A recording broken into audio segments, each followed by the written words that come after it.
Channel আইয়ের বান্দরবান প্রতিনিধি সাংবাদিক মোহাম্মদ ইসমাইল হাসানের পিতা বিশিষ্ট ব্যবসায়ী মোহাম্মদ হাসানুল্লাহর জানাজা ও দাফন সম্পন্ন হয়েছে। জানাজায় স্থানীয় গণ্যমান্য ব্যক্তিবর্গ, গণমাধ্যম কর্মী, জনপ্রতিনিধি সহ বিভিন্ন স্তরের মুসল্লিরা অংশগ্রহণ করেন। আজ বুধবার সকাল 11টায় বান্দরবানের আলীকদম কেন্দ্রীয় জামে মসজিদ চত্বরে মরহুমের এই জানাজার নামাজ অনুষ্ঠিত হয়। নামাজের পূর্বে সাংবাদিক ইসমাইল হাসান উপস্থিত মুসল্লিদের উদ্দেশ্যে বলেন, আমি তার কিঞ্চিত পরিমাণ, জোড়া পরিমাণ, তিল পরিমাণ আমার বাবার জন্য আমি কিছু একজন অপদার্থ সন্তান। আমার আরো অনেক কিছু করার ছিল, ভাগ্য আমাকে করতে দেয় নাই। কিন্তু আমি চিন্তা করেছিলাম আমার বাবা যদি আর কিছুদিন বেঁচে থাকে হয়তো আমি আমার বাবার দোয়াটা আমি নিতে পারবো। আমার জীবন চলার পথে আমার দুইটা দোয়ার দরজা ছিল।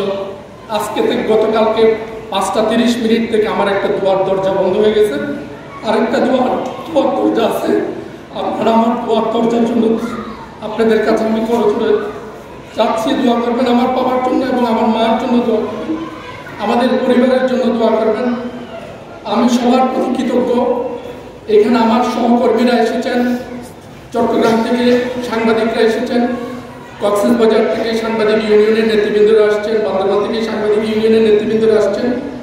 যারা জানাজার নামাজে আসছেন তাদের প্রতি আমি চিরকৃতজ্ঞ। এখানে আসছেন আমাদের বিএনপির স্থায়ী কমিটির সদস্য সালাউদ্দিন আহমেদ ভাইয়ের পিএস, কক্সবাজার সাংবাদিক ইউনিয়নের সম্মানিত সভাপতি হেলালি ভাই আসছেন, নুরুল ইসলাম হেলালি ভাই আসছেন। চট্টগ্রাম থেকে আমার চ্যানেলের গুরু প্রধান চৌধুরী ফরিদ ভাই আসছেন। আমি বাবা সাতখানিয়া থেকে আলীকদম আসেন। সেই সাথে যারা ছিলেন, বাজার চৌধুরী সাহেব, ফজল কবির চৌধুরী সাহেব উনি ইন্তেকাল করেছেন, মাহমুদুর রহমান চৌধুরী ইন্তেকাল করেছেন। যারা আমার বাবার সাথে আসছেন তারা ইন্তেকাল করেছেন, অনেক আগে ইন্তেকাল করেছেন। আমার বাবা হয়তো আজকেই চলে যাচ্ছেন। আমি একটি কথা বলি, আমার বাবা খুব কষ্টের জীবন গিয়েছেন। আমার বাবা কৃষিকাজ করেছেন, হাল চাষ করেছেন, এরপরে আমার বাবা ডেলি কাজও করেছেন। এটা নিয়ে আমি আমার বাবাকে নিয়ে গর্ব করি যে বাবা আমাকে ডেলি কাজ করে কষ্ট করে মানুষ করেছেন, তার জন্য আমি জীবনে কিছু করতে পারিনি।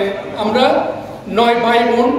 একদিন বর্ষার সময় আমার মনে পড়ে, আমি তখন ছোট, ক্লাস 5 কি 6-এ পড়ি আমরা রাতে ভাত খাইনি, দুপুরে ভাত খাইনি।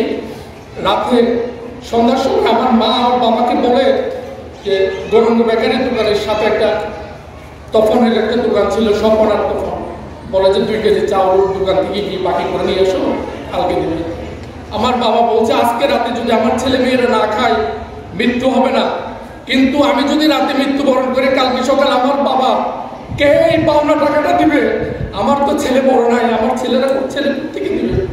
সেই হিসাবে আমি আমার গর্বিত পিতা, আমি আমার বাবাকে নিয়ে অহংকার করতে পারি, আমি আমার বাবাকে নিয়ে গর্ব করতে পারি। আমার বাবার জন্য সবাই দোয়া করবেন। আমার আর কিছু চাওয়ার নাই। আল্লাহর রাস্তায় আমার বাবাকে সবাই হাত জোর করে ক্ষমা করে দেবেন। এবং কেউ যদি আমার বাবার সাথে লেনদেন পেয়ে থাকেন, কেউ যদি টাকা পয়সা পেয়ে থাকেন, তাদের প্রতি আমি এবং আমার পরিবার। জানাজা শেষে পারিবারিক গোরস্থানে সাংবাদিক ইসমাইল হাসানের পিতাকে দাফন করা হয়।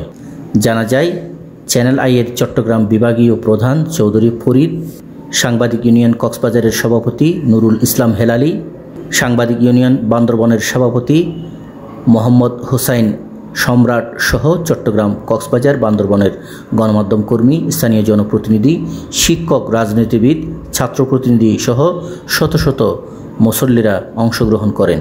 চ্যানেল আইয়ের বান্দরবান প্রতিনিধি মোহাম্মদ ইসমাইল হাসানের পিতা বিশিষ্ট ব্যবসায়ী মোহাম্মদ হাসানুল্লাহ মঙ্গলবার বিকেল 5:30টায় বান্দরবনের আলীকদমের নিজ বাড়িতে ইন্তেকাল করেন। BD world news desk.